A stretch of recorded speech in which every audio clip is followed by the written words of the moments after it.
බුද්ධං සරණං ගච්ඡාමි බුද්ධං සරණං ගච්ඡාමි ධම්මං සරණං ගච්ඡාමි ධම්මං සරණං ගච්ඡාමි සංඝං සරණං ගච්ඡාමි සංඝං සරණං ගච්ඡාමි යම්පි බුද්ධං සරණං ගච්ඡාමි යම්පි බුද්ධං සරණං ගච්ඡාමි යම්පි ධම්මං සරණං ගච්ඡාමි යම්පි ධම්මං සරණං ගච්ඡාමි යම්පි සංඝං සරණං ගච්ඡාමි යම්පි සංඝං සරණං ගච්ඡාමි යම්පි බුද්ධං සරණං ගච්ඡාමි යම්පි බුද්ධං සරණං ගච්ඡාමි යම්පි ධම්මං සරණං ගච්ඡාමි යම්පි ධම්මං සරණං ගච්ඡාමි යම්පි සංඝං සරණං ගච්ඡාමි යම්පි සංඝං සරණං ගච්ඡාමි සරණ ගමනං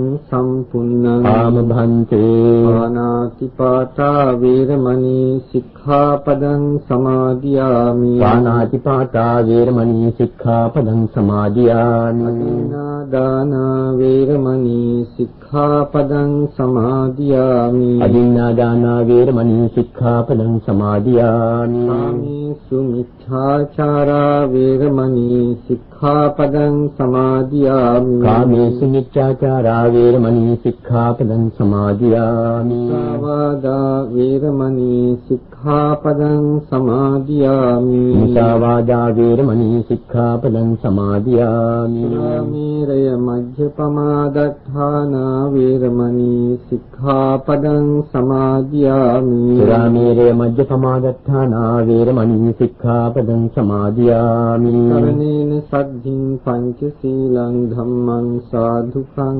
සුරක්ෂිතං කତ୍වා අප්පමාදේන සම්පාදේත කාමභන්තේ සාදු සමන්ත චක්ඛවාලේසු අත්‍රා ගච්ඡන්තු දේවතා සද්ධම්මං මුනි රාජස්ස සුනන්තු සග්ග මොක්ඛදං ධම්ම ශ්‍රවණ කාලෝ අයං භදන්තා ධම්ම ශ්‍රවණ කාලෝ අයං භදන්තා ධම්ම ශ්‍රවණ කාලෝ අයං භදන්තා නමෝ තස්ස භගවතු අරහතු සම්මා සම්බුද්දස්ස නමෝ තස්ස භගවතු අරහතු සම්මා සම්බුද්දස්ස නමෝ තස්ස භගවතු අරහතු සම්මා සම්බුද්දස්ස කිච්ඡෝ මනුස්ස පටිලාභෝ කිච්ඡං මච්ඡාන ජීවිතං කිච්ඡං සද්ධම්ම ශ්‍රවණං කිච්ඡෝ බුද්ධානං උපාදෝති. පින්වත්නි, අපට නිරතුරුව අසන්නට ලැබෙන දෙයක් තමයි සමහර පින්වතුන් කියනවා ලෝකේ හැම ආගමක්ම උගන්වන්නේ හොඳයි නරකයි දෙකනේ කියලා. පින්වත්නි, හැම ආගමක්ම කෙසේ වුවත් බුදුරජාණන් වහන්සේගේ බුදුදහම නම් ඒ ඔය කවුරුත් කියන හොඳ නරක දෙකට වඩා එහාට යනවා. හැම ආගමක්ම හොඳ නරක දෙකනේ උගන්වන්නේ කියලා කිව්වත් හරියට විමසා බැලුවොත් හොඳින් පැහැදිලි වෙනවා ඒ ආගම්වල උගන්වන හොඳ නරක දෙකේ වෙනස්කම් තියෙනවා කියලා. කෙසේ වෙතත් අපි බෞද්ධයන් වශයෙන් හොඳට සිත්හි ධාරණය කරගත යුතු දෙයක් තමයි තථාගත සම්මා සම්බුදුරජාණන් වහන්සේ කෙනෙක් ලෝකයට පහළවන්නේ ඔය කියන ආකාරයට හොඳ නරක දෙක කියලා දෙන්නටම නෙමෙයි. බුදුරජාණන් වහන්සේ ලෝකයට පහළ වෙන්නේ ඇයි කියලා බුදු වදනකින්ම මේ විදිහට ප්‍රකාශ වෙනවා. උපාදෝවා භික්ඛවේ තථාගතානං අනුපාදෝවා තථාගතානං තිතාව සාධාතු ධම්මච්චිතතා ධම්ම නියාමතා සබ්බේ සංඛාරා අනිච්චා සබ්බේ සංඛාරා දුක්ඛා සබ්බේ ධම්මා අනාත්තා. මේ අදහස පින්වත්නි තථාගත සම්මා සම්බුදුවරු ලෝකයට පහළ වුණේ නැතත් ලෝකයේ තියෙනවා ලෝක ධර්මතාවයක් කියන දෙයක්. ධර්ම නියාමයක් තියෙනවා. සම්මා සම්බුදුරජාණන් වහන්සේලා දේශනා කරන්නේ ඒ සබ්බේ සංඛාරා අනිච්චා සියලු සංස්කාර ධර්මයන් අනිත්‍යයි සියලු සංස්කාර ධර්මයන් දුකයි සියලු ධර්මයෝ අනිත්‍යයි කියලා අනාත්මයි කියලා ප්‍රකාශ කිරීම. ඒ ලොවට වටහා දෙනවා. තං තථාගතෝ අභිසම්බුද්ධති අභිසම්බුද්ධිත්වා අභිසමේති. ඒ තථාගතයන් වහන්සේ අවබෝධ කරනවා. අවබෝධ කරලා වටහාගෙන ලෝකයාට ප්‍රකට කරනවා. ලෝකයාව ඒ ත්‍රිලක්ෂණයෙහි පිහිටවනවා. ඉතින් බුදුරජාණන් වහන්සේගේ බුදු මුවින්ම දේශිතයි බුදු කෙනෙක් ලෝකයට පහළ වෙන්නේ මෙන්න මේ අනිත්‍ය දුක්ඛ අනාත්ම කියන ලෝකයේ ත්‍රිලක්ෂණය ලෝකයට වටහා දෙන්නට බව. අපි බෞද්ධයන්ගේ ප්‍රතිඥා දෙනවා නම් අපි හැම දිනාගේම අරමුණ වෙන්නට ඕනේ මේ ත්‍රිලක්ෂණය වටහා ගැනීම. නිකම් හොඳ නරක දෙක තේරුම් අරගෙන ජීවත් වීම නෙමෙයි. ඊට වඩා එහාට යන්නට තියෙනවා. බුදුරජාණන් වහන්සේ විසින් දේශිත මා මාතෘකා කළ මේ ගාථා පාඨයේ අපට ඒ හොඳ නරක දෙකට එහාට යන්නට ටිකක් සිතා බැලිය යුතු කාරණා කීපයක් විග්‍රහ වෙනවා. කිච්ඡෝ මනුස්ස ප්‍රතිලාභෝ මනුෂ්‍ය ප්‍රතිලාභය මනුෂ්‍යාත්ම භාවයක් ලබනවා කියන එක කිච්ඡෝ දුර්ලභයි. කිච්ඡං මච්ඡාන ජීවිතං සත්වයාගේ ජීවිතයත් කිච්ඡං එතන කිච්ඡං කියලා කිව්වේ දුක් සහිතයි. කිච්ඡං සද්ධම්ම සවණං මේ මිනිසත් බවක් ලබාගෙන සිටින මිනිසාට ජීවිතයේ කියන යථා ස්වභාවය මේ අනිත්‍ය දුක්ඛ අනාත්මයි කියන මෙන්න මේ කාරණා ත්‍රිලක්ෂණය වටහාගෙන සුදු සද්ධර්මයක් තියෙනවා නම් සම්මා සම්බුදුවරයෙකුගේ ඒ සද්ධර්මයේ ශ්‍රවණය කරනවා කියන කාරණය දුර්ලභ කාරණයක්. කිච්ඡෝ බුද්ධානං උප්පාදෝ ඒ ලෝකයේ ත්‍රිලක්ෂණය ප්‍රකාශ කරන්නා වූ සම්මා සම්බුදුවරයෙකුගේ උපතක් තියෙනවා නම් අන්න ඒ බුදු උපතක් දුර්ලභ කාරණයක්. එතකොට අපට දුර්ලභ කාරණා තුනක් ගැන උගන්වනවා. ඒ වගේම සත්‍යයේ ජීවිතෙහි යථා ස්වභාවය පෙන්වා දෙනවා. දැන් අපි මේ කාරණා හතර පිළිබඳව ටිකක් විමසා බලමු. පළමුවෙන්ම කිච්ඡෝ මනුස්ස ප්‍රතිලාභෝ මනුෂ්‍ය ප්‍රතිලාභය දුර්ලභයි කියන කාරණය. මෙන්න කියනකොටත් සමහර දෙනා නිතර නගන ප්‍රශ්නයක් තමයි මිනිහෙක් වෙලා නැත්නම් මනුෂ්‍යාත්ම භාවයක් ලබාගෙන උත්පත්තියක් ලබනවා කියනක ඔච්චර දුර්ලභ නම් මේ ජනගහනය වැඩි වීම මේ ආකාරයෙන් සිද්ධ වෙන්නේ කෙසේද යන කාරණය. තුන්වත්නි කවුරු හරි හිතුවොත් මේ මිනිස්සුම මැරිලා ඔක්කොම මිනිසුන් වෙනවා කියලා එතකොට නම් ටිකක් ප්‍රශ්නයක් මතුවෙනවා. නමුත් බුදුදහමේ එහෙම දෙයක් ගැන උගන්වන්නේ නැහැ. බුදුරජාණන් වහන්සේගේ දේශනාවෙහි එන හැටියට සත්ව කියලා කියන්නේ මිනිස්යන්ට විතරක් නෙමෙයි. මේ කුරා කුඹීන් පවා සතුන්. ඊටත් වඩා කුඩා වෙන්නටත් පුළුවන් සමහර සතුන්. ඊටත් වඩා ලොකු වෙන්නට පුළුවන්. මිනිස්යන්ටත් වඩා ලොකු සතුන් ඉන්නවා. අලියතුන් පවා ඉන්නවා. ඒ හැම දෙනාම සතුන්. ඒ වගේම දෙවි මිනිසුන් වගේම තිරිසන් සතුන්, ප්‍රේතයන්, මේ නිරිසතුන් මේ හැම කෙනෙක්ම සතෙක් තමයි. දැන් ඊගාවට කෙනෙක් අහන්නට පුළුවන් හාමුදුරුවනේ ඔය කුරා කූඹියෙකුටත් මේ මිනිහෙකුට තියෙන තත්ත්වෙම සම කරන්නට පුළුවන්ද කියලා. පින්වත්නි, සත්‍ය කියන සම්මුතියෙන් ගත්තොත් හැම සත්වයකටම තියෙන්නේ ස්කන්ධ පහක්. රූප, වේදනා, සංඥා, සංඛාර, විඥාන කියන මේ ස්කන්ධ පංචකයයි. මිනිස්සෙක් ගත්තත්, මිනිස්සෙකුට වැඩිය ලොකු කෙනෙක් ගත්තත්, දෙවියෙක් ගත්තත්, කුරා කූඹියෙක් ගත්තත් මේ හැම දිනාටම තියෙන්නේ ස්කන්ධ පංචකයක්. රූපස්කන්ධයේ වශයෙන් වෙනස් වෙනවා. නාමස්කන්ධයේ දිහා බලපුවහම නාමස්කන්ධයේ ක්‍රියාවලිය එක සමානයි වගේ තමයි වැටහෙන්නේ. උදාහරණයක් වශයෙන් ගත්තොත් අපි හිතමු හොඳ පිරිසිදු ස්ථානයක කිසිම සතෙක් නැති ස්ථානයකට අපි පැණි ටිකක් දානවා. ටික වෙලාවක් ගිහිල්ලා බැලුවොත් අපිට දැක ගන්නට ලැබෙවි එක දෙන්න උතෙන්ට කුහුඹුවන් ලං වෙනවා. කලින් කුහුඹුවන් හිටියේ නැහැ.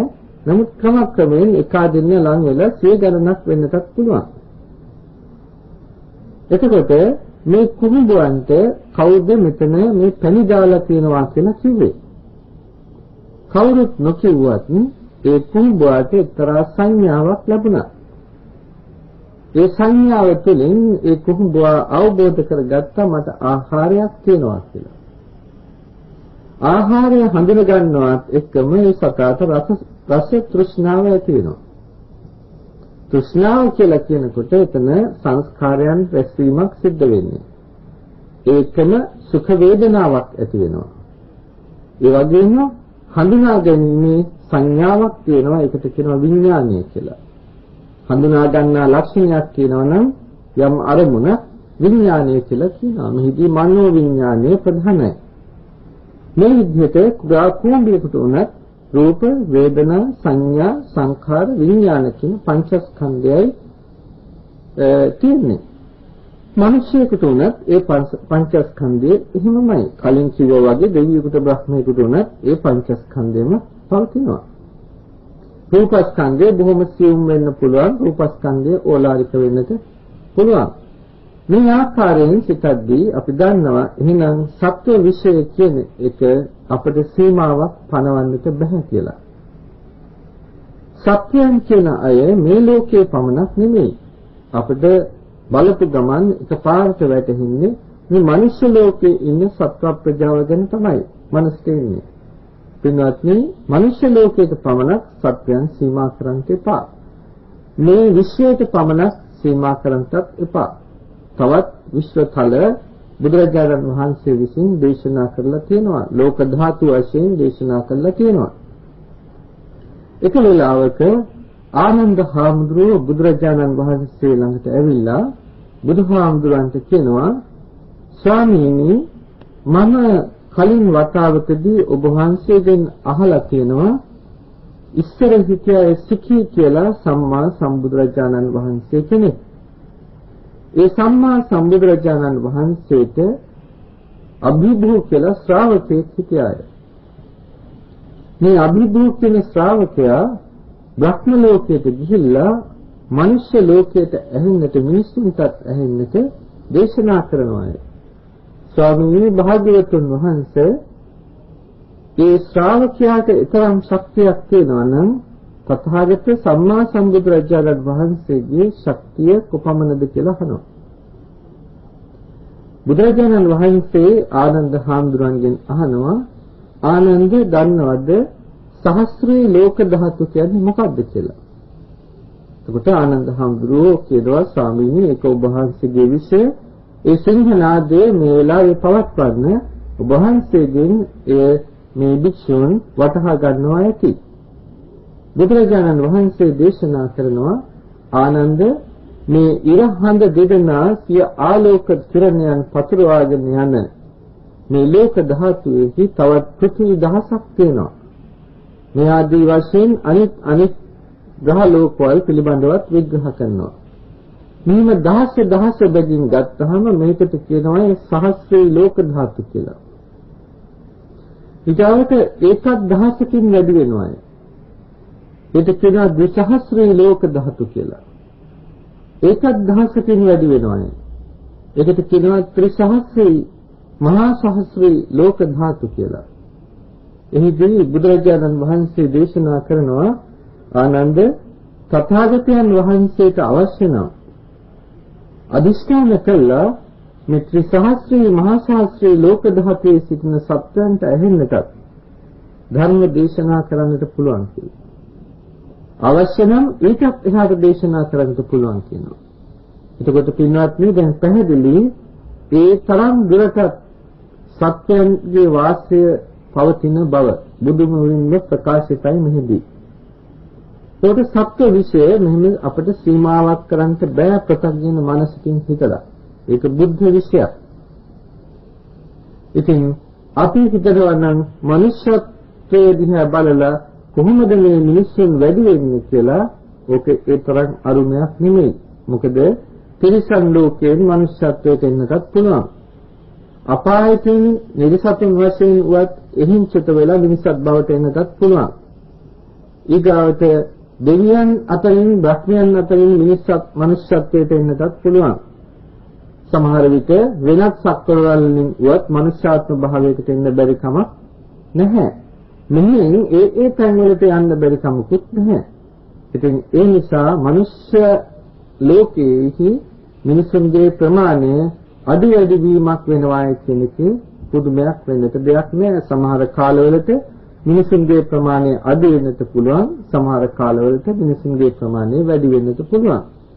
නමුත් එහෙම වුණත් අර සත්‍ය විශ්ය දිහා කල්පනා කරලා බලනකොට තමයි තේරෙන්නේ කොයිතරම් දුර්ලභ කාරණයක්ද මනුෂ්‍යාත්ම භාවයක් ලබනවා කියන එක කියලා. ඉන්නත් තවත් පැත්තකින් හිතන්න තියෙනවා.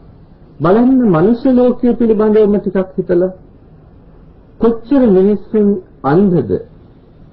තරුණ බිහිරන් කොච්චර සිටිනවද? හරියට හොඳ නරක වටහා ගන්නට බැරි මන්ද බුද්ධිකයන් කොච්චර සිටිනවද? ලෝකයේ මොකක්වත් කරගන්න බැරි අසරණ පුද්ගලයෝ කොච්චර සිටිනවද? බලන්න සාමාන්‍යයෙන් හිතලා අද අපේ මව්බිම ගැන හිතුවත් කවමත් අපි ඒ තරම්ම අභාග්‍ය සම්පන්න නැහැ. අපි තවමත් වාසනාවන්තයි. මේ බණ අහගෙන ඉන්න මේ පින්තුන් Taman ගැනම හිතන්නට හොඳට ඇස් දෙක පේනවා, හොඳට කන් දෙක ඇහෙනවා, හොඳට හිතන්නට බුද්ධියක් තියෙනවා. බලන්න මේ වගේ පරමාර්ථ මනුෂ්‍ය ජීවිතයක් වේලක් කාල ජීවත් වෙන්න පුළුවන්. සමහරක් දෙනාට එහෙම අවස්ථාවන් තියෙන්නට පුළුවන්.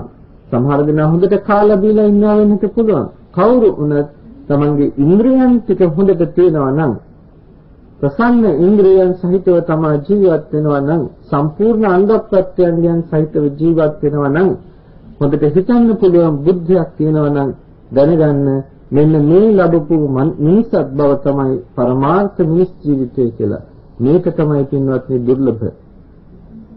ඒ මනුෂ්‍යාත්ම භාවය ඔබ අප සෑම දෙනාම ලබාගෙන සිටිනවා. කිච්ඡං මච්ඡාන ජීවිතං. එහෙම වුණත් ඒ ජීවිතයත් සැපදායක එකක් නෙමෙයි. ඒකත් දුක් සහිතයි, දුක් වලින් පිරීලා. ඉතින් ඒ ජීවිතයේ තියෙන දුක්ඛිත භාවය බුදුරජාණන් වහන්සේ ප්‍රධාන වශයෙන් කොටස් 11කට දක්වලා තියෙනවා. ජාතිපි දුක්ඛා, ජරාපි දුක්ඛා, ව්‍යාධිපි දුක්ඛෝ, මරණම්පි දුක්ඛං, පියෙහි විපයෝගෝ දුක්ඛෝ යනාදී වශයෙන් 11 ආකාරයකින් පෙන්වලා අවසානයේදී කියනවා සංකිට්ඨේන පංචපාදානස්කන්ධා දුක්ඛා. කොටින්ම කියනවා නම් මේ උපාදානස්කන්ධ පංචකයම තමයි දුක කියලා කියන්නේ. එහි ජාතිපි දුක්ඛා කියලා පළමුවෙන් දක්වනවා. මේ ඉපදි මෙරි යන ගමනම තමයි දුක. ඒක නිසා තමයි අනිත් හැම දුකක්ම. මෙහෙම කියනකොට සමහර දෙනෙකුට හිතෙන්නට පුළුවන්, සමහර දෙනා කතා කරනවා එයි මේ දුක ගැනම කතා කරන්නේ කියලා. පින්වත්නි, බුදුරජාණන් වහන්සේ එහෙම දුක කියන එකම ගැනම කතා කරේ නැහැ. බුදුරජාණන් වහන්සේ ආස්වාදයක් ගැන දේශනා කළා. අත්තිබික්ඛවේ රූපස්ස ආස්වාදෝ. මහණෙනි, මේ රූපේ ආස්වාදයක් තියෙනවා. නොචේතම් භික්ඛවේ රූපස්ස සාදු අභවිස්ස යම් ආකාරයකින් මේ රූපේ ආස්වාදයක් කියලා එකක් නැත්තම් නයිදං සත්තා රූපේ සාරජ්‍යයෙන් මේ සත්වයේ රූපයට ඇලෙන්නේ නැහැ. දැන් බලන්න සාමාන්‍යයෙන් සත්වයක් ගත්තොත් හැම සතෙක්ම වගේ රූප, ශබ්ද, ගන්ධ, රස, ස්පර්ශ කියන මේවට ඇලිලා තියෙන්නේ. මේ නිසාම තමයි සත්වයා කියලා කියන්නේ. මේ රූප, ශබ්ද, ගන්ධ, රස, ස්පර්ශ කියන මේ අරමුණු කෙරෙහි නිරතුරුවම ඇලී සිටින බැවින් තමයි සත්වෝ කියලා විග්‍රහ කළේ. ඉතින් මෙහිම මේ අරමුණු වලට ඇලිලා තියෙන සත්වයා නිරතුරුවම එහි ආස්වාදයේ භුක්ති විඳින්නට උත්සාහ ගන්නවා. ඒ ආස්වාදයක් තියෙන නිසා. නමුත් ඒ ආස්වාදයේ විතරක් නෙමෙයි බුදුහාමුදුරුවෝ දේශනා කරනවා මේක ආදීනවයකුත් වෙනවා. ආදීනවයක් නැත්නම් සත්වයෝ මේ රූපයේහි කලකිරෙන්නේ නැහැ කියලා ප්‍රකාශ කරනවා. ඉතින් මෙහිම දුක විතරක් නෙමෙයි ආස්වාදය ගැන දේශනා කළා. හැබැයි ආස්වාදයේ ආදීනවය ගැන දේශනා කළා. ආස්වාදයට වැඩිය ආදීනව කියන එක මහ දරුණුයි. ආදීනව කියන කේලි ඒ දුක්ඛිත භාවයේ දරුණු බව හිතන්නටවත් බෑ. මේ සසර හැම දුකක්ම දිදී ඉදිරියට ගෙනියන්නේ වෙන කිසිම දෙයක් නෙමෙයි මෙන්න මේ රූප, ශබ්ද, ගන්ධ ආදීන් කෙරෙහි ආස්වාදනය කිරීමයි. ඒ නිසා බුදුරජාණන් වහන්සේ තවත් අවස්ථාවකදී දේශනා කරනවා මහණෙනි එහින් රූපයක් දැකලා ඒ රූපය මමයේ මගේය කියලා ආස්වාදනය කරනවට වැඩිය හොඳයි රතු වෙන්නට රත් වෙච්ච යකඩයක් අරගෙන යකඩ කැබල්ලක් අරගෙන ඒකෙන් තමන්ගේ ඇහැ පිරිමැද ගන්නට ඒක ඊට වඩා හොඳයි කියලා. එහෙම කරගන්න කියන එක නෙමෙයි අදහස් කරන්නේ ආදීනවය පිළිබඳවයි. ඒ නිසා පින්වත්නි මේ ඉන්ද්‍රයන් පිනවීමම මේ ලෝකයේ තියෙන දුක් සමුදාය රැස් කරන්නට ප්‍රධාන හේතුව බවයි බුදුරජාණන් වහන්සේ දේශනා කළේ. දුක ගැන වටහා ගන්නට තව ගොඩාක් සූත්‍රවල නොඑක් අන්දමින් දේශනා කළා තියෙනවා. සමහර විට දෙතිස් වදයක් ගැන දේශනා කරනවා. ඒ දෙතිස් වදයේ වෙන මෙහෙම සමහර තැන්වල කියනවා. හිස් කබල අයින් කරනවා උඩින් වටේට කපලා හිස් කබල අයින් කරනවා. අයින් කළා රත් වෙච්ච යකඩ කුට්ටියක් තියෙනවා. මොලේ චිරි යන අනුකරණයෙන් දියවි යනවා කියලා කියනවා. ඊගාවට කන් වලට උල් ගහනවා, හන්දි වලට උල් ගහනවා, හැම ගහනවා, ඉනේ ඉඳන් උඩට හැම ගහනවා, ඉනේ ඉඳන් පහළට හැම ගහනවා, උතුරන තෙල් ලිහිනවා. ඒ විදිහට සම්පූර්ණයෙන් හැම ගහලා අවුවේ තියෙනවා. මේ ආකාරයේ නොයෙක් වද වේදනා විඳින හැටි මේ සසර ගමනේ බුදුරජාණන් වහන්සේ දේශනා කරනවා. මෙහෙම දේශනා කළා බුදුරජාණන් වහන්සේ වික්ෂුන්ට කියනවා මහණෙනි දැනගන්නට ඔබත් මමත් මේ සසර එන ගමනේ මෙවැනි දුක්ඛිත අවස්ථාවල් වලට අපි එක්කෙනෙක්වත් මුහුණ නොදී සිටියා කියලා නම් හිතන්නට එපා. අපි හැමදෙනෙක්ම මේ දුක් සමුදායට මුහුණ දී තිබෙනවා කියලා. නිකන් හිතන්න පින්වත්නි අද ලෝකයේ ගැන හිතන්න. නැද්ද අම්මලා දරුවන් මරන්නේ? නැද්ද දරුවෝ අම්මලා තාත්තලා මරන්නේ? නැද්ද තාත්තලා දූ පුතුන් මරන්නේ? නැද්ද ස්වාමීවරු භාර්යාව මරන්නේ? නැද්ද භාර්යාව ස්වාමීවරු මරන්නේ? අදත් මේක ලෝකයේ සිද්ධ වෙනවා නම් අපේ ඇස් ඉදිරි පිටම අතීතයේත් මෙහෙම සිද්ධ වුණ බව දැනගන්නට අනාගතයේ කෙලවරක් නැතුව මේ දේ සිද්ධ වෙනවා. එහෙනම් අපිට මෙහෙම අස්පනා අපිට මේ දේ දකින්නට ලැබෙනවා නම් යම් අවස්ථාවක මේනි අවස්ථාවකදී අපි ගොදුරක් නොවි සිටියාද කියලා කල්පනාවට ගන්නට. ඒ විතරක් නෙමෙයි මේ මිනිසුන්ට හැදෙන රෝග ගැන හිතන්නට. ඔය කිසිම රෝගයකින් අපි නිදහස්ද කියලා හිතන්නට. මිනිසුන්ට වෙන මරණ ගැන හිතන්නට. ඔය කිසිම මරණයකින් අපි නිදහස්ද කියලා හිතන්නට.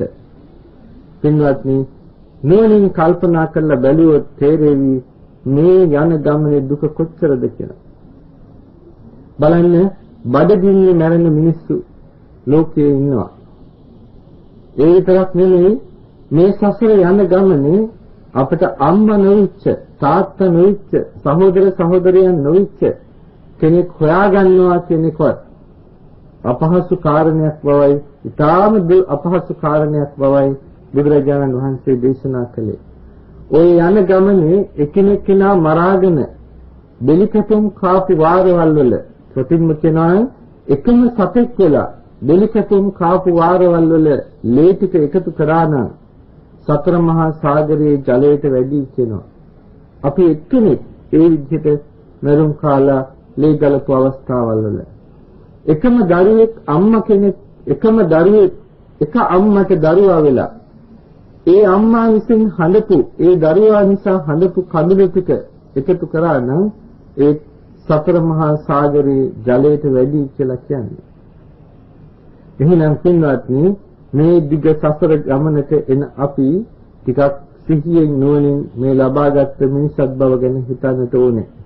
බුදුරජාණන් වහන්සේ දේශනා කරනවා මේ සසර කොයි ආකාරයකද කියලා අහපුවාම මේ සසර පිළිබඳව කියන්නේ අනමතග්ගෝ යම් භික්ඛවේ සංසාරෝ උබ්බා කෝටින පඤ්ඤායති කෙලවරක් නැහැ මහණෙනි මේ සසර.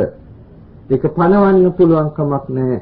බුදුරජාණන් වහන්සේ දේශනා කළේ නෑ සසර පේන්නේ නෑ දකින්නේ නෑ කියලා දේශනා කළා නෙමෙයි. බුදුරජාණන් වහන්සේ දන්නවා සසර කෙලවර කොතනද කියලා. බුදුරජාණන් වහන්සේ දන්නවා ආරම්භය කොතනද කියලා. බුදුරජාණන් වහන්සේ දකිනවා. නමුත් පණවන්නට බෑ කියලායි දේශනා කළේ. ඒකට උදාහරණයක් වශයෙන් කියනවා මහණෙනි මේ දඹදිව තලයේ තියෙන ගස්වැල් ටික කෑලි කෑලි වලට කපලා අඟල් 4 කෑලි වලට කපලා ගොඩක් ගහන්නට. ඊට පස්සේ ඒ ගොඩෙන් එක එක අරගෙන මේ මගේ අම්මා මේ ඒ අම්මගේ අම්මා මේ ඒ අම්මගේ අම්මා කියා මේ ගොඩේ එක එක අයින් කරන්න. මේ කෑලි ටික ඉවර වෙනවා. නමුත් අම්මලගේ අම්මලා ඉවර වෙන්නේ නැහැ. ඒ ගොඩම ආයි අනිත් පැත්තට ගනින්නටත් පුළුවන්. ඒ වගේ උදාහරණයකින් පෙන්නනවා සසර කෙලවරක් නැහැ කියලා. ඉතින් මෙහෙම එන ගමනක අපි හිතලා බැලුවොත් මේ ගමනේ තව තව අපි යනවද තථාගතයන් වහන්සේ විසින් දේශනා කරන ලද ඒ සද්ධර්මය ගැන පොඩ්ඩක් කල්පනා කරලා ජීවිතයට සම්බන්ධ කරගෙන මේ ගමන කෙලවර කර ගන්නවද දුක් සහිත මේක තම තමාට අයිති කාරණයක්. ඉන්වත්නි බෞද්ධයයි කියන ලේබලේ ගහගෙන හිටියට නම් වැඩක් වෙන්නේ නැහැ. ඒ ලේබලෙන් ස්වර්ගයට යන්නට පුළුවන් කමක් නැහැ. ඒ ලේබලෙන් නිවනට යන්න පුළුවන් කමකුත් නැහැ. බෞද්ධ කියන නාමය කිසි විටකත් ප්‍රයෝජන වෙන්නේ නැහැ තමන්ගේ යහපත පිණිස. බෞද්ධ ප්‍රතිපදාව තමන්ගේ ජීවිතයට සම්බන්ධ කරගන්නට ඕනේ. තමන් ලැබපු මනුෂ්‍යාත්ම භාවය ගැන හිතලා ඒ මනුෂ්‍යාත්ම භාවය ලැබුවා විතරක් නෙමෙයි මෙවන් කිසි කෙනෙකුට මේක මෙහෙම නෙමෙයි කියලා කියන්නට බැරි මහා සිංහනාදයක් වගේ බුදුරජාණන් වහන්සේ දේශනා කරපු චතුරාර්ය සත්‍ය ධර්මය අපිට අසන්නට ලැබිලා ඒ ආර්ය අෂ්ටාංගික මාර්ගය අපිට අසන්නට ලැබිලා ඒ මාර්ගයේ ගමන් කරන්න අවස්ථාව ලැබිලා ඉන්න වෙලාවේදී ලබාගත් මිනිස් ජීවිතය ගැන හිතුවොත් මේ මිනිස් ජීවිතයෙන් මේ වෙලාවේ ප්‍රයෝජන ගන්නට ඥානවන්තයෙක් නම් පසුබට වෙන්නේ නැහැ. ඒ නිසා හැකි ආකාරයකින් ප්‍රමාද නොවි නිදහසට කරුණ ඉදිරිපත් කරන්නේ නැතුව මේ මිනිසත් බව ලබාගෙන තියෙන වෙලාවේදී මේකෙන් ප්‍රයෝජන ගන්නට අදිෂ්ඨාන කරන්නට ඕනේ. වැරදිලාවත් මේ අවස්ථාව ගිලිහිලා ගියොත් ආයි මිනිසත් බවක් ලබනවා කියන එක ගැන හිතන්නට අමාරුයි. මෙතනින්ම තමන්ගේ යහපත සිද්ධ කර ගන්නට ඥානවන්ත මනුෂ්‍යයා කල්පනා කරන්නට ඕනේ, කල්පනා කළ යුතුයි. පින්වත්නි, කොහොමද අපි මේ දේ කරගන්නේ? දහසක් වැඩ තියෙනවා එදිනෙදා ජීවිතේ. හුඟක් අය කියනවා වැඩ කියලා. කෙලවරක් නෑ වැඩ. පින්වත්නි, මේ ආත්ම භාවය විතරක් නෙමෙයි මේ වැඩ. අතීතයේත් වැඩ කළා කෙලවරක් නෑ. දැනුත් මේ වැඩ කරනවා කෙලවරක් නෑ. අනාගතයේදීත් ওই වැඩවල කෙලවරක් නෑ. හැමදාම මොනවද කරන්නේ? තෘෂ්ණාව රැස් කරනවා. තෘෂ්ණාව රැස් කර දුක් විඳ යනවා. ඒ තෘප්තියක් නෑ. ලබාගත් මනුෂ්‍යාත්ම භාවයේ ඉඳුරන් කිනවීම පැත්තට යන්නේ නැතුව ඉඳුරන් দমনය කිරීම පුරුදු පුහුණු කරන්ට උත්සාහ ගන්නවා. පින්වත්නි, ඉන්ද්‍රයන් দমনය කරන්ට කියන වචනේ කියනකොට හිතන්න එපා මේ ඔක්කොටම මහාන වෙන්න කියනවා කියලා. ඒක නෙමෙයි අදහස් කරන්නේ. ඒ দমনය කරන එක් ක්‍රම තියෙනවා. ගිහි ජීවිතයක් ගත කරන කෙනාටත් ඉන්ද්‍රයන් দমনය කිරීමේ සීමාවක් තියෙනවා. බලන්නට පංචශීල රාමුව ඇතුළට එන්නට. පංචශීල රාමුව ඇතුළට ආපුවම ගිහි ජීවිතයක් ගත කරන ගිහියාගේ මට්ටමින් එක්තරා ප්‍රමාණයකට ඒ ඉන්ද්‍රිය দমনය සිද්ධ වෙලා. ඒ වගේ බුදුරජාණන් වහන්සේ කියනවා ගිහියාටත් ඒ පංචශීල රකින්න ගිහියාට වරින් වර පොහොය පිළිවෙත් සමාදන් වෙන්න. එතකොට ඉන්ද්‍රිය দমনය තව ටිකක් එහාට යනවා. නිවන් දකින්නට බලාපොරොත්තු වෙනවා නම් දුකින් මිදෙන්න බලාපොරොත්තු වෙනවා නම් ටික ටික ඉස්සරහට එන්නට ඕනේ. අඩු ගානේ මාසේ එක පොයකටවත් පිළිවෙත් සමාදන් වෙනවා. අපිට ඉතින් හතර පොයක් කියලා දෙයක් නැහැනේ. බුදුරජාණන් වහන්සේ නම් දේශනා කළේ සතර පොයට පිළිවෙත් සමාදන් වෙනවා කියලා. නමුත් අපිට සතර පොහොයක් නෑ, අපිට තියෙන්නේ එක පොහොයයි. අදිතරමින් මේ පොහොයටවත් පස්වස්තික පොහොය දවසකවත් පිළිවෙත් වාසය කරමින් තමන්ගේ ඉන්ද්‍රිය দমনය ඇති කරගන්න මහන්සි ගන්නවා නම් ඒකත් එක්තරා විදිහකට මේ ලැබුවා වූ මිනිසත් භවයේ ප්‍රයෝජන ගන්නා වෙනවා.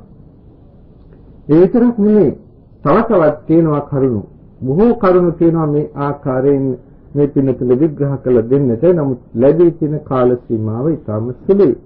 ඒ නිසා මේ ජීවිතයේහි මේ පින්නතුන් බලාපොරොත්තු වෙන ආකාරයේ යහපතක් තියෙනවා නම් ඒ යහපත සිද්ධ කරගන්නට තවත් කාරණා ස්වල්පයක් විස්තර කරලා දෙන්නට බලාපොරොත්තු වෙනවා. පින්වත්නි, අප හැම දිනම මේ ලෝකයේ ඉන්න මිනිස්යන් වශයෙන් බලාපොරොත්තු වන කාරණා පහක් තියෙනවා. ඒ කාරණා පහ තමයි ආයුෂ, වර්ණ, සැප, යසස, ස්වර්ගය කියන මේ කාරණා පහ.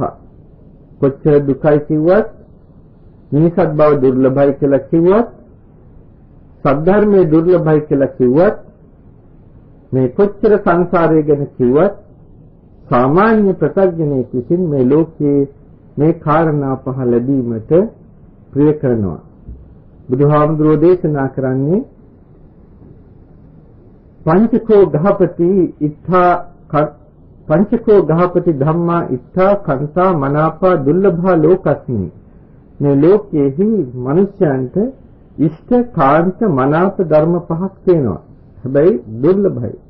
මා කලින් මතක් කළ පරිදි ආයුකෝ ගහපති ඉත්තෝ කන්තෝ මනාපෝ දුර්ලභෝ ලෝකස්මි. ගෘහපතිය ආයුෂ කියන එක ඉෂ්ටයි, කාන්තයි, මනාපයි, දුර්ලභයි මේ ලෝකේ. ආයුෂ කියලා කිව්වත් බොහොම කැපසේ දීර්ඝායුෂ භුක්ති විඳීවා කියලා ප්‍රාර්ථනා කරනවා නම් ඒක තමයි දුර්ලභයි කියලා කිව්වේ. ඊගාවට වර්ණය. හොඳට ශරීර වර්ණය වයසට යනකල්ම Tamanට අනුන්ට අප්‍රිය නොවි අංගපසංග දුර්වලතාවයක් නැතුව ප්‍රසන්නව ජීවත් වෙන්නට තියෙනවා නම් මේක තමයි වර්ණ සම්පත්තිය. මේක ඇතුළේ දිගු කාලයක් ජීවත් වෙන ලැබේවා කියනවා නම් කාටත් ප්‍රියයි, මනාපයි. නමුත් මේ කාරණයක් ලෝකයේ දුර්ලභයි කියලා දේශනා කළා. ඊගොල්ලට ඇහැ, කන, නාසය, දිව, ශරීරය, මනස කියන මේවා පිනවමින් හොඳට ජීවත් වෙන්න පුළුවන් නම්, ඒ කියන්නේ කායික සැප, මානසික සැප විඳින්නට පුළුවන් නම්, වයසට ගිහිල්ලත් මරණ කල්ම ওই තත්ත්වයේ ඉන්න පුළුවන් නම් ඒකත් ඉෂ්ටයි, කාන්තයි, මනාපයි. ඒත් බුදුරජාණන් වහන්සේ දේශනා කරනවා මේක දුර්ලභ කාරණයක්. ඊගාවට යසස, හොඳ අඹදරුව ඇතුව, යාන වාහන ගේ දොර ඉද කඩම් ඇතුව, කීර්ති ප්‍රශංසා නම්බුනාම ඇතුව මේ ලෝකයේ හොඳට පැතිරලා ජීවත් වෙන්න පුළුවන් නම් ඔක තමයි යසස කියලා කියන්නේ. ඉතින් ඒකත් ඉෂ්ටයි, කාන්තයි, මනාපයි, ඒ වුණාට දුර්ලභයි.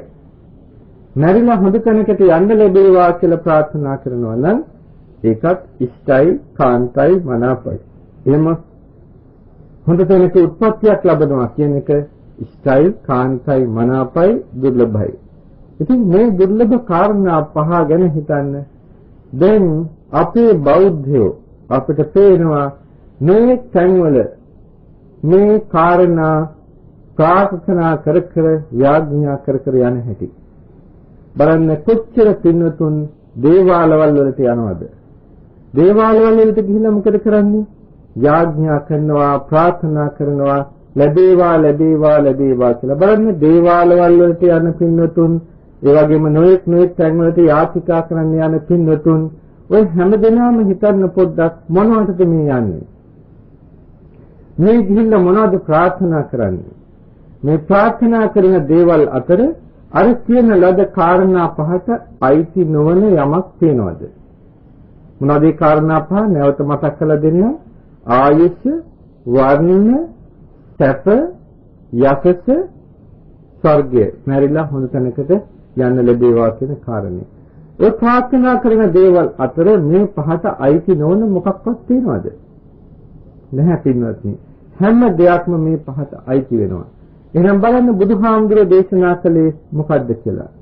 ඉමේ සංකෝ ගහපති පංචන්නං ධම්මානං ඉත්තං පංචානං මනාපානං දුර්ලභානං ලෝකස්මින් න ආයාචන හේතුවා පත්තනා හේතුවා පටිලාභං වදාමි. මේ කාරණා පහ ආයාචන හේතුවෙන්වත් ප්‍රාර්ථනා හේතුවෙන්වත් ලබන්නට බෑ කියලා මම දේශනා කරනවායි.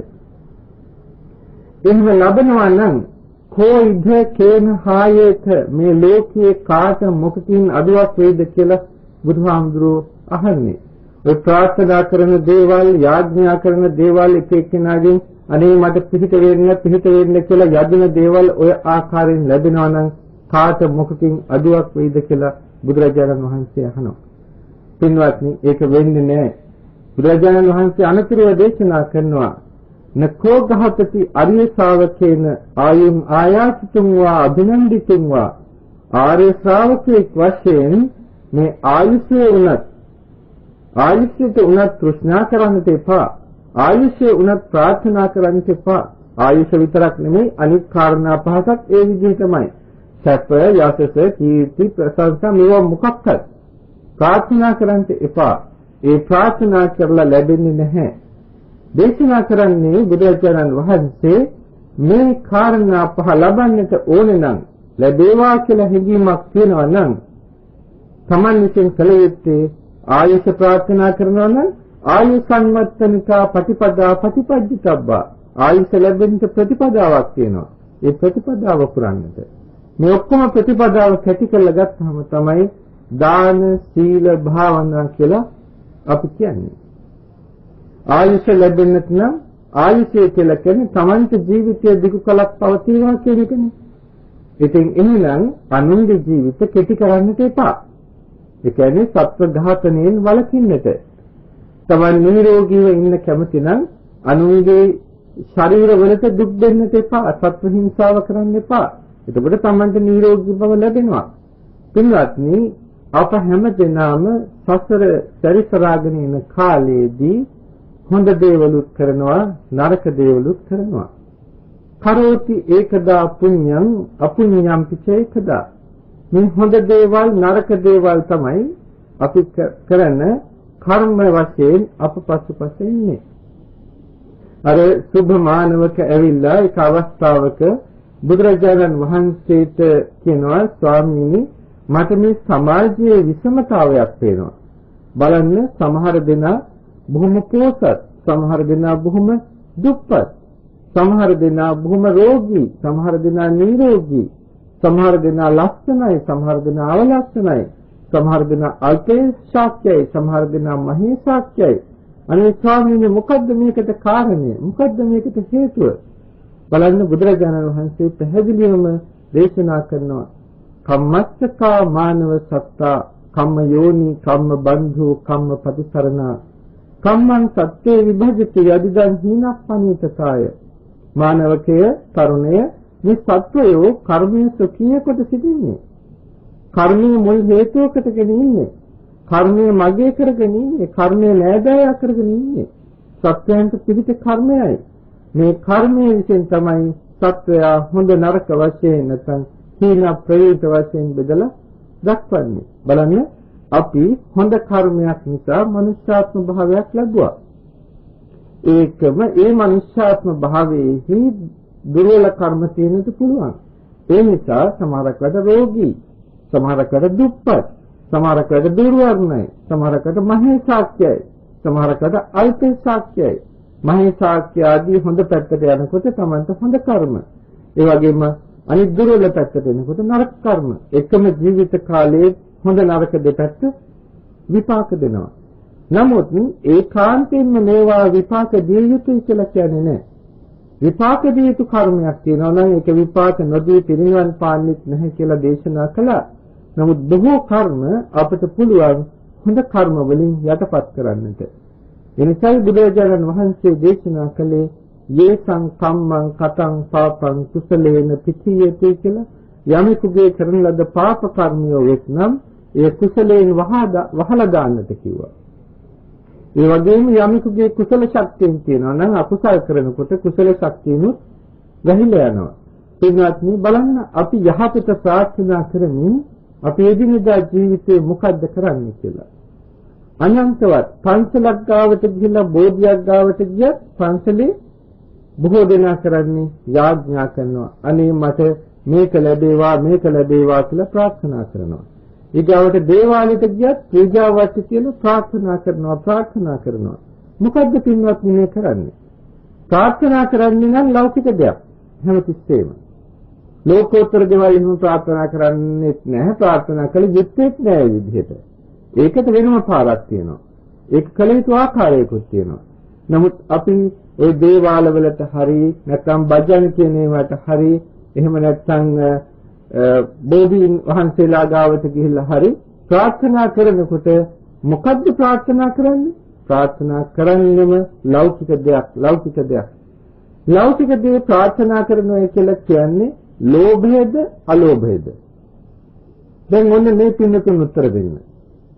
ලෝභය කියලා තමයි උත්තර එන්නට වෙන්නේ. ලෝභය කියලා කියන්නේ වෙන දෙයක් නෙමෙයි සංහාව, තෘෂ්ණාව. එතකොට ප්‍රාර්ථනා කර තෘෂ්ණාව නම් වර්ධනය කරන්නේ පින්වත්නි කවදා යහපතක් වේවිද? පින් කරන්නට ගිහිල්ලා පෞත් කරනවා. ඒ වගේම ලැබේවා කියලා හිතමින් පතමින් කරන්නේ මොකද්ද? නොලැබෙන්නටම කාරණා රැස් කරගන්නවා. තියෙන කුසලයක් නැති කරගන්නවා. තමන්ගේ යම් කිසි පිනක් තියෙනවා නම් ඒ පිනටත් පහර ගහ ගන්නවා මේ යාඥා කරන්නට ගිහිල්ලා. දැන් බලන්න බුදුහාමුදුරමයි දේශනා කළේ එපා යාඥා කරන්නට ඒක වෙන්නේ නැහැ කියලා බුද්ධ වචනය. ඉතින් පින්වත් දැන් මෙහෙම කියනකොට සමහරක් වෙලාවට අහයි හාමුදුරනේ ඉතින් පන්සලේම නේද දේවාලේ තියෙන්නේ කියලා. ඉතින් පින්වත්නි මොකක්ද ඔකට කරන්නේ? දැන් ඉතින් අපි දන්නවා ඕකට වාද කර ඉඳලා හරියන්නේ නැහැ. ඕක නවත්තන්න පුළුවන් කමකුත් නැහැ. ඒ වුණාට ඥානවන්තව කටයුතු කළොත් ওই ප්‍රශ්නේ නිකම්ම විසඳෙයි. මොකද එතකොට පන්සලට බාධා වෙන්නේ නැහැ. බෞද්ධයාගේ ශ්‍රද්ධාව දිනුනේලා බෞද්ධයා හොඳ බෞද්ධයෙක් වෙනවා නම් පන්සලට කිසි ප්‍රශ්නයක් වෙන්නේ නැහැ. එතකොට දේවාලේ නිකම්ම ගහලා ආවේ. දෙවියෝ හැබැයි ළඟට ගෙන්න ගන්න පුළුවන් ඒ දේවාලෙට යන්නේ නැතුව. තමන්ගේ ගෙදරට තමන් ඉන්න තැනට දෙවියෝ ගෙන්න ගන්නට පුළුවන්. කොහොමද ඒක කරන්නේ? පින්වත්නි ඒක කියන්නේ ඉස්සෙල්ලා මෙන්න මෙතනින් මම පටන් ගන්න ඕනේදී. අපි හුඟක් වෙලාවට සංඝික දාන වලට හිම යනවා. යනකොට අපට පේනවා මේ සංඝික දානය හුඟක් වෙලාවට තියෙන ආනිසංස වලින් භාගයක්වත් නොලගෙන සත්‍යයට තමයි යන්නේ. දානි දෙනකොට සමහරක් වෙලාවට දහස් ගණන් වියදම් කරලා මහා දානයක් ලෑස්ති කරගෙන ඉන්නවා. නමුත් දානි දෙන්න ලෑස්ති වෙලා මේකට ගහ ගන්නවා ලොකු පහරක්. කොහොමද මේ පහර ගහගන්නේ? බුද්ධ පූජාව තියන්න ගිහිල්ලා. අච්චර හොඳට ලෑස්ති කරපු දානයක් තියෙද්දි බුද්ධ පූජාව තියෙනකොට තියන්නේ කොහොම චුට්ටයි. සමහරක් තැන්වලදී අපි දකිනවා මේ ලොකු කෙහෙගෙඩියක් නම් ඒකෙන් භාගයයි බුදුහාමුදුරන්ට තියන්නේ. එහෙම නැත්නම් ගස් ලැබු කැලෙන් බොහොම හිණි පෙත්තක්. කිරි චුට්ටයි, පත් චුට්ටයි බුදුරජාණන් වහන්සේට තියලා තියන්නේ. ඉතින් සමහරකට අපි අහනවා ඇයි මේ කියලා. එතකොට කියනවා ස්වාමීන් ඉතින් මේ පස්සේ වීසි කරලා දානවනේ. අනේ පින්වත්නි බලන්න බුදුහාමුදුරුවෝ ගාවට තියන්නේ වීසි කරන දෙයක්. බුදුහාමුදුරන්ට තියන්නේ. වීසි කරන්න නෙමෙයි බුදුහාමුදුරන්ට තියන්නේ. බුද්ධ පූජාව තියන්න තෝනේ ඒ බුදුහාමුදුරන්ගේ අනන්ත ගුණ සලකමින් බුදුහාමුදුරන්ගේ ප්‍රමාණය මෙතෙකයි කියලා සීමා කරන්න බෑ. ඔහොම ලෝභ සිතක් ඇති කරගන්න එපා. බුද්ධ පූජාවේදී බුද්ධ පූජාව තියෙන එක කරන්න පුළුවන් ඉහළම මට්ටමින් කළ යුතු දෙයක්. අපිට හැමදාම අප්‍රමාණ කුසල් රැස් කර ගන්නට පුළුවන්. පින්වත්නි යම් කිසි කෙනෙකුට පූජාවක් ලබන්නට නම් ඒ පූජාව ලැබීමට ඔහු හිමිකාරයෙක් වෙන්න ඕනේ. දැන් මේ පින්නතුන්ගේ මම ඇහුවොත් එහෙම මම භික්ෂුවක් වශයෙන් පංචකාම සම්පත්තීන් විඳිනවා කියලා දැනගත්තොත් හොඳ හැටි පස්කම්සේ විඳිනවා කියලා දැනගත්තොත් ඒතන් එහෙම භික්ෂුවකට දානයකට එහෙම ආරාධනා කරාවිද? සංග්‍රහ කරාවිද? ඉතින් අපි මේක අහනකොට ගග්ගනා කියන්නේ නැහැ ස්වාමීනි කියලා. මොකද හේතුව පංචකාමයන් ඒ තරම් උසස් හැටියට සැලකන්නේ නැහැ. පංචකාමයන් ගැන කියන්නේ ඒවා බොහොම ග්‍රාම්‍ය දේවල්, ප්‍රත්‍යඥයන්ගේ දේවල්, ග්‍රාම්‍ය ප්‍රත්‍යඥයන්ගේ දේවල්. ඒවා උසස් ප්‍රත්‍යඥයන්ගේ දේවල් නෙවෙයි පස්කම්සුව පසුපස්සේ යෑම. එතකොට බුදුරජාණන් වහන්සේ එක අවස්ථාවක මේ චක්‍රවර්ති රජුරුවන්ගේ සප්ත රතනයන් නිසා විඳින පස්කම්සුව ගැන දේශනාවක් කරනවා. එතකොට එක්තරා භික්ෂුවක් බුදුහාමුදුරන්ගෙන් අහනවා ස්වාමීනි ඔය කියපු පස්කම්සේ පිළිබඳව චක්‍රවර්ති රජුරෝ විඳින ගිහියා විඳින පස්කම්සේට සම්බන්ධ කරලා උපමාවක් කරන්න පුළුවන්ද කියලා. බුදුරජාණන් වහන්සේ එතන තියෙන ගල් කැටයක් අතට අරගෙන මිටින් වහනවා. මේ මිටින් වහලා අහනවා අර භික්ෂුවගෙන් මහණ මේ මගේ අතේ වහලා තියෙන ගල් කැටය ලොකුද නැත්නම් අර පේන හිමවත් පවුව ලොකුද කියලා. ඒකට භික්ෂුව කියන්නේ ස්වාමීනි හිමවත් පවුවට කොහොමද මේ සම කිරීම කරන්නේ කියලා. එහෙනම් දැනගන්නට චක්‍රවර්ති රජුගේ විඳින කාම සම්පතක් තියෙනවා නම් ගිහියාගේ කාම සම්පත්තියට සම කරොත් ගිහියා විඳින කම්සෝය හරියට මේ සාමාන්‍ය ගිහියෙක් විඳින කම්සෝය හරියට මේ නිතේ වහලා තියෙන ගල් කැටේ වගේ කියලා. චක්‍රවර්ති රජුගේ විඳින කම්සුව අර තේන හිමාලයාවටත් වඩා ඉහළයි කියලා කියනවා. එහෙනම් පින්වත්නි දෙවියන්ගේ දෙව්සප ගැන කවර කතාවක්ද? එහෙනම් දැන් ওই ගිහිල්ලා තියෙන පූජාවර්ති සබතබා කරන කටයුත්ත දෙවියන් විඳින පස්කම්සේ නිසා තියෙන එකක්ද? නැහැ පින්වත්නි අපි ඒක කරන්නට ඕනේ ඒ යමිකුගේ උදාර වූ ආධ්‍යාත්මික ගුණ වගාවක් තියෙනවා නම් ඒ ගුණ වගාව ඒ ගුණයට උපහාර වශයෙන් තමයි අපි පූජා පවත්වන්නේ. ඉතින් ඒ ගුණය ගැන තමයි කියන්නේ සීල සමාධි ප්‍රඥා. යම්කිසි ආකාරයකින් පුදන ලද්දක් වෙයි නම් ඒ පුදන ලද්ද මහත්ඵල මහනිසංස වෙනවා නම් ඒ ප්‍රතිග්‍රාහකයාගේ පැත්තෙන් ඒ ප්‍රතිග්‍රාහකයා සීල සමාධි ප්‍රඥා විමුක්ති ඥාන දර්ශන කියන පංචාංගයන්ගෙන් යුක්ත විය යුතුයි. බුදුරජාණන් වහන්සේ තමයි මේ පංචාංගයන්ගේ ඉහළටම යෙතනත්තා. ඒ නිසා බුදුරජාණන් වහන්සේ උදෙසා තියෙන පූජාව ශ්‍රේෂ්ඨයි කියලා දේශනා කළා. පින්වත්නි, ඒ බුද්ධ පූජාව හැමදාම තියන්නට ගෙදරක පටන් ගන්නට මේ බණ අහන මේ පින්නතුන් අද ඉඳන් පටන් ගන්නට ගෙදරක බුද්ධ පූජාව තියන්න, ඒ තියෙන පූජාව තියන්න පුළුවන් ඉහළම මට්ටමින් තියන්නට. සමහරක් වෙලාවට උදේ වැඩට යන්න ලෑස්ති වෙලා ඒ ඉහළම මට්ටම තේකෝපයක් වෙන්නත් පුළුවන්. පාන්පෙත්තක් වෙන්නත් පුළුවන්. ඒ ඉහළම මට්ටම වතුර වීදුවක් වෙන්නත් පුළුවන්. කමක් නැහැ තියෙන එක ඉහළම මට්ටමින් තියන්නට. සමහරක් වෙලාවට ගෙදර ඉන්න වෙලාවකට පුළුවන් නම් බුදුහාමුදුරුවන්ගේ අනන්ත බුදුගුණය සිහිපත් කරගෙන දානයක් කියන්න බුදුරජාණන් වහන්සේට හොඳට හරි ගස්සලා ඒක සමහරක් වෙලාවට Tamanට පුළුවන් ආකාරයක සමහරකට සම්බෝලයි බතකුයි වෙන්නත් පුළුවන්. ඒක කමක් නැහැ. ඒක නම් Tamanට තියෙන ඉහළම මට්ටම. ඒ නිසා කවදාවත් බුද්ධ පූජාව දුර්වල කරන්න එපා. ඊටාම ශ්‍රද්ධාවෙන් ඒක කරන්න බුදු ගුණය සිහි කරගෙන. ඇයි මේක කරන්න කියන්නේ? මේ ටිකක් මේ පින්නතුන්ට වටහලා දෙන්න ඕනේ. අපි නමෝ තස්ස භගවතෝ අරහතෝ සම්මා සම්බුද්දස්ස කියලා කියනවා. නමෝ තස්ස භගවතෝ කියලා කියන්නේ භග්ග රාගෝ භග්ග දෝෂෝ භග්ග මෝහෝ. බුදුරජාණන් වහන්සේ රාගය දුරු කළා, ද්වේෂය දුරු කළා, මෝහය දුරු කළා. ඒ රාග ද්වේෂ මෝහ දුරු කරපු නිසා භගවා කියලා කියනවා. ඒ වගේම අරහං කියලා කියනවා. ඒ රාග ද්වේෂ මෝහ දුරු කළා නික්ලේශී බවට පත් වුණ නිසා දෙවි මිනිසුන්ගේ ආමිෂ ප්‍රතිපත්ති පූජාවන්ට නිසි වුණා. ඒ නිසා බුදුරජාණන් වහන්සේ අරහං ගුණයට තමයි අපි මේ උපහාරය කරන්නේ. ඒක සුළු දෙයක් නෙමෙයි. ඒ අරහං ගුණයට කරන උපහාරය කරන්න පුළුවන් ඉහළම මට්ටමින් කරනකොට තමන්ගේ හදවතෙත් එන්නේ බෞද්ධ ශ්‍රාවකයෙක් වශයෙන් තමන් දන්නවා තමන් යා යුතු මඟ ලෝභ දේශ මෝහ දුරු කිරීමේ මාර්ගයයි කියලා. ඒ බවම තමයි තමන්ගේ මනසට එන්නේ. මා බුදු පුද කරනකොටම බුද්ධ පූජාව කරනකොටම තමන්ගේ හදවතේ තියෙන ලෝභ දේශ මෝහ යටපත් වෙලා අලෝභ අදේශ අමෝහ කියන කුසල ශක්තියින් ඉස්මතු වෙනවා.